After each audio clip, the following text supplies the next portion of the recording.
તો વાવથરા જિલ્લામાં ભાભરમાં સ્થાનિક સ્વરાજ્યની ચૂંટણી પહેલા કોંગ્રેસમાં મસમોટું ગાબડું પડ્યું છે। ત્યારે ભાભરમાં કોંગ્રેસના 100થી વધુ કાર્યકરો ભાજપમાં જોડાયા છે, તો શહેર અને તાલુકાના અનેક કાર્યકરો પણ ભાજપમાં જોડાયા છે।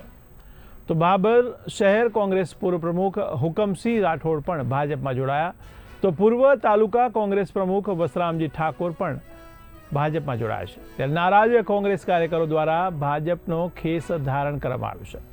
તો મંત્રી સ્વરૂપજી ઠાકોર અને જિલ્લા ભાજપ પ્રમુખે તેમનું સ્વાગત કર્યું હતું।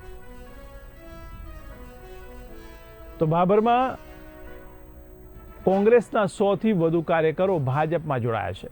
ત્યારે સ્થાનિક સ્વરાજ્યની ચૂંટણી પહેલા કોંગ્રેસમાં મસમોટું ગાબડું પડ્યું છે। ત્યારે ભાભરમાં જ કોંગ્રેસના 100થી વધુ કાર્યકરો ભાજપમાં જોડાઈ ગયા છે, જેમાં શહેર અને તાલુકાના અનેક કાર્યકરો પણ ભાજપમાં જોડાયા છે।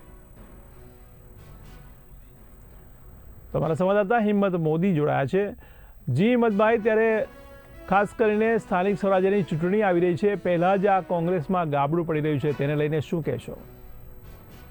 ચોક્કસથી જેથી વાત કરવામાં આવે તો ભાભર કોંગ્રેસ પક્ષમાંથી ચૂંટણી પહેલા મોટો ધડાકો સામે આવી રહ્યો છે। ભાભર કોંગ્રેસમાંથી 100થી વધુ કાર્યકર્તાએ કેસરીઓ કેસ પહેર્યો છે। જિલ્લા કોંગ્રેસના આગેવાનોથી કંટાળીને ક્યાંક ને ક્યાંક કોંગ્રેસને બાય કર્યાના સૂર પણ સામે આવી રહ્યા છે। બીજી બાજુ મંત્રી સ્વરૂપજી ઠાકોર અને ભાજપ જિલ્લાના પ્રમુખ નરેશ ઠાકોરે કેસ પહેરાવીને 100 કાર્યકરોને આવકાર કર્યા છે। એટલે ભાભર પાલિકામાં ફરી ભાજપ લાવવાના કાર્યક્રમમાં મક્કમમાં 24 સીટ પર કમર ખીલવાની ક્યાંક ને ક્યાંક નજર સામે આવી રહી છે। બનાસકાંઠા સાથે હોમ ટાઉનમાં જ કોંગ્રેસ મોટું ગાબડું ક્યાંક ને ક્યાંક કોંગ્રેસમાં મોટું ફટ કરી શકે છે। જી, તો આ ગાબડું પડવાનું કારણ શું હોઈ શકે, તે સામે આવ્યું છે ખરા કારણ?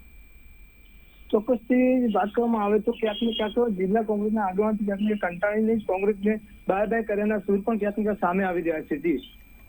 જી, સમગ્ર માહિતી બદલ આભાર। ત્યારે કોંગ્રેસમાં ભાભરમાં ગાબડું પડ્યું છે, જેમાં ભાજપમાં 100થી વધુ કોંગ્રેસીઓ જોડાયા છે। ત્યારે પૂર્વ પ્રમુખ હુકમસિંહ રાઠોડ ઉપરાંત પૂર્વ તાલુકા કોંગ્રેસ પ્રમુખ વસરામજી ઠાકોર પણ કોંગ્રેસમાંથી ભાજપમાં જોડાઈ ગયા છે। ત્યારે મંત્રી સ્વરૂપજી ઠાકોર અને જિલ્લા ભાજપ પ્રમુખે તે સૌનો સ્વાગત કર્યું હતું।